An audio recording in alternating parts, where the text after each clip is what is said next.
Smart સિટીનો smart project હવે ખાઈ રહ્યો છે ધૂળ। આપણે વાત ઇલેક્ટ્રિક ચાર્જિંગ સ્ટેશનની કરી રહ્યા છીએ।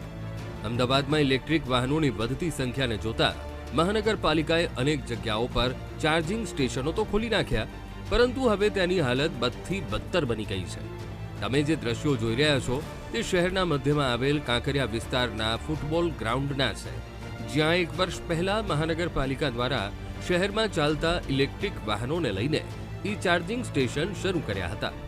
જો કે આ સ્ટેશન મેન્ટેનન્સના અભાવે છેલ્લા થોડા મહિનાથી બંધ હાલતમાં છે। સ્ટેશન ધૂળ ખાઈ રહ્યા છે અને હવે તે ચાર્જિંગ સ્ટેશનની જગ્યા ફરી પાર્કિંગ માટેની જગ્યા બની ગઈ છે। અમારા ઘરમાં છે ભાઈ, ઘણા અમારા ફ્રેન્ડ સર્કલમાં છે, ઘણા ફેમિલી મેમ્બર જે ઇલેક્ટ્રિક 2 વ્હીલર છે, 4 વ્હીલર યુઝ કરે છે। અને અહીંયા આગળ જે કાંકરિયા ફૂટબોલ ગ્રાઉન્ડ જે પ્રાઇમ લોકેશન કહેવાય, અહીંયા ચાર્જિંગ સ્ટેશન લગાવ્યા હતા, લોકો પહેલાં આવતા હતા, પણ છેલ્લા ઘણા ટાઈમથી 4માંથી 1 બી ચાલતું નથી, જે ધૂળ ખાઈ રહ્યું છે। અને સરકાર એક બાજુ લઈ મોટી જાહેરાતો કરે છે, ઇલેક્ટ્રિક વ્હીકલ ખરીદવા પર ભાર આપી રહી છે, કરી છે, પણ અહીંયા આગળ તમે જુઓ તેને સચવાતા નહીં તો લોકોને ખાસી એવી તકલીફ પડે છે, જે લોકો ઇલેક્ટ્રિક 2 વ્હીલરવાળા હોય છે, કે સરકાર જો આનું જે બી છે આને કાલું ચેન્જ કરવા જોઈએ, કે જે બી રિપેરિંગ કામ છે એ જે તે માણસ ને બોલીને અમને રિપેર કરવા જોઈએ, તો કોઈને શું અડચણ ના પડે। અમદાવાદ શહેરમાં છેલ્લા 3 વર્ષમાં ઇલેક્ટ્રિક વાહનોની સંખ્યામાં બહોળા પ્રમાણમાં વધારો થયો છે।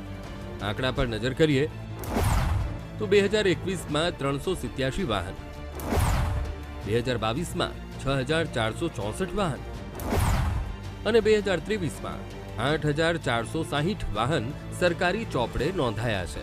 આંકડા પરથી ઇલેક્ટ્રિક વાહનોની સંખ્યા વધી રહી છે તે વાત તો સ્પષ્ટ થાય છે। ત્યારે વાહનોની સંખ્યામાં થતા વધારા સાથે શહેરમાં પીપીપી ધોરણે 12 ચાર્જિંગ સ્ટેશનો ખોલવામાં આવ્યા। જો કે આ પહેલા કાંકરિયામાં ચાર્જિંગ સ્ટેશન ખોલવામાં આવ્યું હતું, જે આજે ધૂળ ખાઈ રહ્યું છે। બીજી તરફ 3 વ્હીલર માટે ચાર્જિંગ સ્ટેશન ઓછા હોવાથી वाहन चालकों ने हालाकी पड़ती होवानी पण समस्या सामे आवी।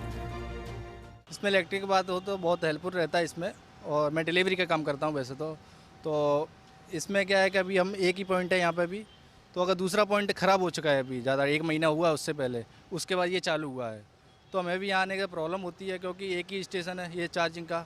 अगर दूसरा भी होता तो हमें भी फ़ायदा होता इससे।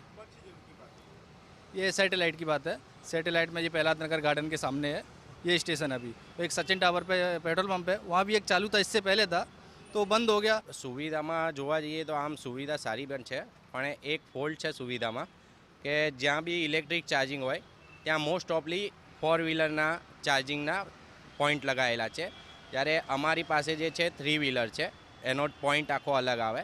મોસ્ટ ઓફલી જગ્યાએ 3 વ્હીલરનો એક પોઈન્ટ મૂકેલો છે, જ્યારે જરૂરત એની વધારે છે। મહત્વનું છે કે કોર્પોરેશન સાથે શહેરમાં ખાનગી કંપની દ્વારા પણ ઇલેક્ટ્રિક સ્ટેશન ચલાવાય છે। જો કે તેમ છતાં વાહનોની સંખ્યા સામે આ સ્ટેશન ઓછા મનાઈ રહ્યા છે। બીજી તરફ ચાર્જિંગ સ્ટેશનો બન્યા બાદ પણ તેની જાળવણી ન થાય અને હાલની જેમ જ તે સ્ટેશનો ધૂળ ખાય તો લાખો રૂપિયાનો ખર્ચ પાણીમાં જાય। ત્યારે આશા રાખીએ કે પ્રજાના પૈસાથી ઊભા કરાયેલા ચાર્જિંગ સ્ટેશનોની જાળવણી થાય અને સારી સુવિધાઓ ઊભી કરવાથી તેનો વપરાશ વધે। दर्शल रावल, VTV न्यूज़, अमदावाद।